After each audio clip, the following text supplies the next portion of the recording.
هل انت تقبل بالاهانه دي؟ انا بقول لك انا عامه كبني ادم لا اقبل ان انا يتم اهانتي. يعني انا ما بحبش حد يهني. ما تيجوا نشوف. طب ما هي شخصيات يا سياده المستشار، انت شخصيتك كده، هي دي شخصيات. يعني ايه شخصيتي من المشاهد؟ يعني انت انسان على طبيعتك هي الوطنيه محتاجه هادي ومش هادي؟ بالك خايف منه النهارده كده؟ انا هيعمل لك ايه؟ ولا ليه؟ لا انا ما بخافش يا سياده المستشار، اخاف من ايه؟ طب اهدى يا بس، ماشي. طب ما تدافع عنه ليه؟ ما تروحش قناه الاهلي بقى انا بدافع عنه. يعني انا ما بحبش حد يهني. معانا سريعا مستشار مرتضى منصور على التليفون. سياده المستشار ازي حضرتك؟ مش سريعا يا خالد، اتفضل. في اجتماع مجلس اداره اللي انا رئيس مجلس اداره القناه مع الاخوه اللي بيمثلوا اعلام المصريين يوم الجمعه الساعه 4. لن اقبل بهذه المهزله مره اخرى.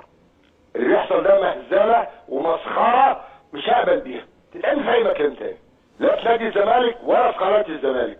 ما تقوليش بقى مداخله سريعه وبطيئه، انا مش سندوتش يا خالد، واخد بالك، وجبه سريعه. اللي حصل النهارده ده مسخره ومهزله، لن اسمح بتكراره تاني. يوم الجمعه الساعه 4 ما تقولش تعمل رقبتك يمين شمال. هو ايه اللي حصل؟ انا مش عارف والله. مش مشكله، تعرف مش قضيتك. ايه؟ اللي سامعني هو اللي عارف. اللي سامعني فاهم.